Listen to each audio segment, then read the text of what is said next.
सांवरे से दिल को लगा कर तो देखो, सांवरे से दिल को लगा कर तो देखो, दुनिया से मन को हटा कर तो देखो। बड़ा ही दयालु है माँ के बिहारी, तुम एक बार वृंदावन आकर तो देखो। माँ के बिहारी भक्तों के दिलदार, सदा लुटाते खुशियों के भंडार। माँ के बिहारी भक्तों के दिलदार, सदा लुटाते खुशियों के भंडार। ओम श्री विष्णवे नमः। आप सबको हमारी तरफ से रमा एकादशी की ढेरों हार्दिक शुभकामनाएं। श्री हरि की कृपा आप और आपके परिवार पर सदा के लिए बनी रहे। कार्तिक मास के कृष्ण पक्ष में पड़ने वाली एकादशी को रमा एकादशी कहते हैं। कार्तिक मास में एकादशी वाले दिन भगवान विष्णु और तुलसी जी के पौधे की पूजा करना अत्यंत शुभ रहता है। रमा एकादशी का व्रत रखने वाले भक्तों को भगवान विष्णु की विशेष कृपा प्राप्त होती है और उनके जीवन में सभी संकटों से उनकी मुक्ति होती है। यह व्रत सभी पापों का नाश करता है और अंत में मनुष्य को मोक्ष की प्राप्ति कराता है। भक्तों को यह व्रत रखने से अपार सुख की प्राप्ति होती है। रमा एकादशी को रंभा एकादशी के नाम से भी जाना जाता है। रंभा महालक्ष्मी जी का ही एक नाम है। संसार रूपी भंवर में फंसे हुए मनुष्यों के लिए इस एकादशी का व्रत और भगवान विष्णु का पूजन करना अत्यंत आवश्यक है। स्वयं भगवान विष्णु ने कहा है कि रमा एकादशी का व्रत रखने से कोई योनि को मनुष्य प्राप्त नहीं होता। एकादशी वाले दिन भक्ति पूर्वक भगवान विष्णु का पूजन और तुलसी दल भगवान विष्णु को अर्पित करने से मनुष्य के सभी रोग दोष नष्ट होते हैं।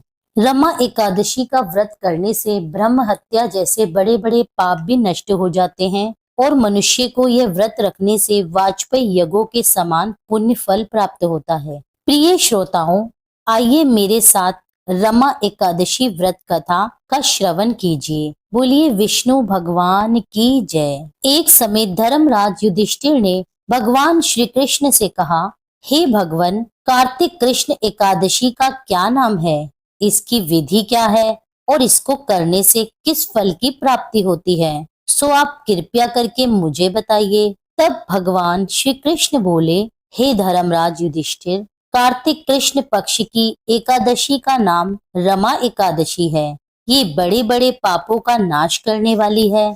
इसका महत्म्य मैं तुमसे कहता हूँ, तुम ध्यान पूर्वक सुनो। हे राजन, प्राचीन काल में मुचकुंद नाम का एक राजा था।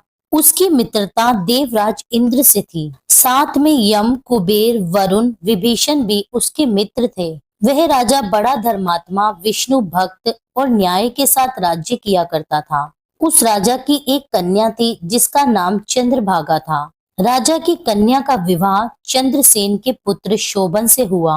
एक समय शोभन अपने ससुराल आया। उन्हीं दिनों जल्दी ही पुण्यदायिनी एकादशी अर्थात रमा एकादशी भी आने वाली थी। अब व्रत का दिन समीप आ गया तो चंद्रभागा के मन में अंत्य सोच उत्पन्न हुई कि मेरे पति तो अत्यंत दुर्बल हैं और मेरे पिता की आज्ञा अति कठोर है। दशमी तिथि के दिन ढोल बजाकर राजा ने सारे राज्य में यह घोषणा करा दी कि एकादशी को भोजन नहीं करना चाहिए। ढोल की घोषणा सुनते ही शोभन को बड़ी चिंता हुई। उसने अपनी पत्नी से कहा, हे प्रिय, अब मुझे क्या करना चाहिए, क्योंकि मैं तो किसी भी प्रकार से भूख प्यास सहन नहीं कर सकूंगा। तुम कुछ ऐसा उपाय बताओ जिससे मेरे प्राण बच सकें, नहीं तो भूखे रहने से मेरे प्राण तो अवश्य ही चले जाएंगे। तब चंद्रभागा कहने लगी, हे स्वामी, मेरे पिता के राज्य में एकादशी के दिन कोई भी भोजन नहीं करता। यहाँ तक कि हाथी, घोड़े, बिल्ली, गऊ आदि भी तृण, जल आदि ग्रहण नहीं कर सकते। फिर मनुष्य का तो कहना ही क्या है। यदि आप आज भोजन करना चाहते हैं तो किसी दूसरे स्थान पर चले जाइए। अगर आप यहीं पर रहना चाहते हैं तो आपको तो व्रत अवश्य ही रखना होगा। अपनी पत्नी की बात सुनकर शोभन कहने लगा, हे प्रिय, तब तो मैं ये व्रत अवश्य करूंगा। फिर जो मेरे भाग्य में होगा वह देखा जाएगा। मन में ऐसा विचार करके शोभन ने एकादशी का व्रत कर लिया और वह भूख और प्यास से अत्यंत पीड़ित होने लगा। जब सूर्य नारायण भगवान अस्त हो गए और रात्रि के समय जागरण का समय आया जो कि वैष्णव को अत्यंत हर्ष देने वाला था, परंतु शोभन के लिए वह समय अत्यंत दुखदायी सिद्ध हुआ और प्रातःकाल होते होते शोभन के प्राण निकल गए। तब राजा ने सुगंधित काष्ठ से उसका दाह संस्कार करवाया, परंतु चंद्रभागा ने अपने पिता की आज्ञा से अपने शरीर को दग्ध नहीं किया, अर्थात वह अपने पति के शव के साथ सती नहीं हुई और शोभन की अंत्येष्टि क्रिया के बाद अब वह अपने पिता के घर पे ही रहने लगी। रमा एकादशी के प्रभाव से शोभन को मंदराचल पर्वत पर धन धान्य से युक्त, शत्रुओं से रहित एक सुंदर देवपुर प्राप्त हुआ। वह अत्यंत सुंदर रत्न और वैदुर्य मणि चटित स्वर्ण के खंभों पर निर्मित अनेक प्रकार की स्फटिक मणियों से सुशोभित भवन में बहुमूल्य वस्त्र आभूषणों और छत्र चवर आदि से विभूषित गंधर्व और अप्सराओं से युक्त सिंहासन पर आरूढ़ ऐसा लगता था मानो जैसे दूसरा इंद्र ही विराजमान हो। फिर एक समय मुचकुंद नगर में सोम शर्मा नामक ब्राह्मण तीर्थ यात्रा करता हुआ घूमता घामता उधर ही पहुंच गया। फिर उसने शोभन को पहचान लिया कि यह तो राजा का दामाद है। उसके निकट गया। शोभन भी उसे पहचान कर अपने आसन से उठकर उसके पास गया, प्रणाम आदि करके कुशल प्रश्न किया। तब ब्राह्मण ने कहा कि राजा मुचकुंद और आपकी पत्नी कुशल से है। नगर में भी सभी प्रकार से सब कुशल मंगल है, परंतु ये सब देखकर हमें तो अत्यंत आश्चर्य हो रहा है। आप अपना वृतांत कहिए कि ऐसा सुंदर नगर जो न कभी देखा और न सुना आपको कैसे प्राप्त हो गया। तब शोभन बोला कि कार्तिक कृष्ण पक्ष की रमा एकादशी का व्रत करने से मुझे यह नगर प्राप्त हुआ, परंतु ये अस्थिर है, यह स्थिर हो जाए ऐसा कोई उपाय कीजिए। तब ब्राह्मण ने कहा, हे राजन, यह स्थिर क्यों नहीं है और कैसे स्थिर हो सकता है, आप ही बताइए, फिर मैं अवश्य ही वह उपाय कर लूंगा। मेरी इस बात को आप झूठ मत समझिएगा।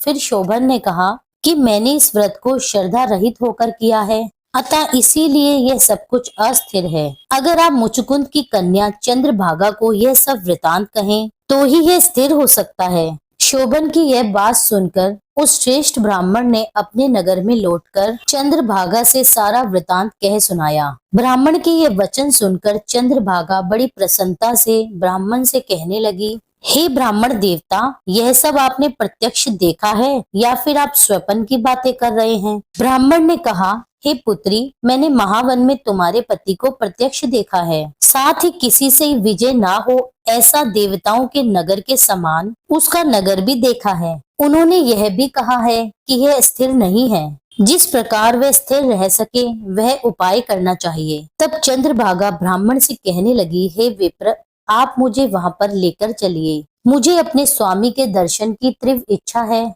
मैं अपने किए हुए पुण्य से उस नगर को स्थिर बना दूंगी। आप ऐसा कार्य कीजिए जिससे उनका हमारा संयोग हो सके, क्योंकि वियोगी को मिला देना महान पुण्य है। सोम शर्मा यह बात सुनकर चंद्रभागा को लेकर मंदराचल पर्वत के समीप वामदेव ऋषि के आश्रम पर गया। ऋषि वामदेव जी ने सारी बात सुनकर वेद मंत्रों के उच्चारण से चंद्रभागा का अभिषेक किया। तब ऋषि के मंत्र के प्रभाव और एकादशी व्रत के प्रभाव से चंद्रभागा का शरीर दिव्य हो गया और वह दिव्य गति को प्राप्त हुई। इसके बाद बड़ी प्रसन्नता के साथ अपने पति के निकट गई। अपनी पत्नी को आता देखकर शोभन बहुत प्रसन्न हुआ और उसे बुलाकर अपनी बाईं तरफ बिठा लिया। तब चंद्रभागा कहने लगी, हे प्राणनाथ, आप मेरे पुण्य को ग्रहण कीजिए। अपने पिता के घर पर जब मैं 8 वर्ष की थी तब से विधि पूर्वक एकादशी के व्रत को श्रद्धा पूर्वक करती आ रही हूँ। इस पुण्य के प्रताप से आपका यह नगर स्थिर हो जाएगा और समस्त कर्मों से युक्त होकर प्रलय के अंत तक रहेगा। इस प्रकार चंद्रभागा दिव्य आभूषणों और वस्त्रों से सुसज्जित होकर अपने पति के साथ प्रेम पूर्वक और आनंद से रहने लगी। भगवान श्री कृष्ण कहते हैं, हे राजन, यह मैंने तुमसे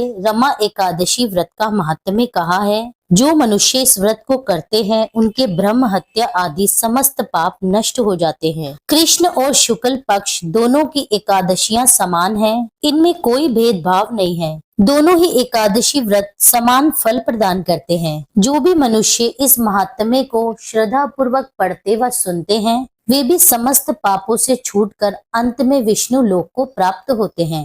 यहीं पर एकादशी व्रत कथा संपूर्ण होती है। बोलिए भगवान विष्णु की जय, माता लक्ष्मी की जय। अब सुनिए तुलसा माता की आरती। तुलसा महारानी नमो नमो, हरि की पटरानी नमो नमो। कौन से महीने में बोई रानी तुलसा, तो कौन से महीने में हुई हरियाली। नमो नमो तुलसा महारानी नमो नमो, हरि की पटरानी नमो नमो। आषाढ़ के महीने में बोई रानी तुलसा, तो सावन मास में हुई हरियाली। नमो नमो तुलसा महारानी नमो नमो, हरि की पटरानी नमो नमो। कौन से महीने में हुई तेरी पूजा, तो कौन से महीने में हुई पटरानी। नमो नमो हरि की पटरानी नमो नमो। कार्तिक के महीने में हुई मेरी पूजा, तो मंगशीर मास में हुई पटरानी। नमो नमो तुलसा महारानी नमो नमो। धूप दीप नैवेद्य आरती, तो पुष्पन की बरसा बरसानी। नमो नमो हर की पटरानी नमो नमो। 56 भोग 3600 व्यंजन, तो बिन तुलसा हर एक न मानी। नमो नमो तुलसा महारानी नमो नमो, हरि की पटरानी नमो नमो। जो कोई तुलसा को सवेरे गाए, श्री कृष्ण के दर्शन पाए। जो कोई तुलसा को दोपहर को गाए, तो श्री खीर खांड के भोग लगाए। जो कोई तुलसा माई सांझ को गाए, तो श्री कृष्ण जी को आरती उतारे। जो कोई तुलसा को आधी रात को गाए, तो श्री कृष्ण जी के चरण दबाए। नमो नमो तुलसा महारानी नमो नमो, हरि की पटरानी नमो नमो। तुलसी माता की आरती के साथ आज की ये वीडियो समाप्त होती है। मिलती हूँ मैं आपसे एक अगली वीडियो में। अगर ये वीडियो आपको पसंद आई हो, तो इस वीडियो को पहले की वीडियो की तरह ही अपना स्नेह दीजिए और मेरे चैनल को सब्सक्राइब कर लीजिए। मिलती हूँ आपसे एक अगली वीडियो में। जब तक के लिए जय श्री राधे।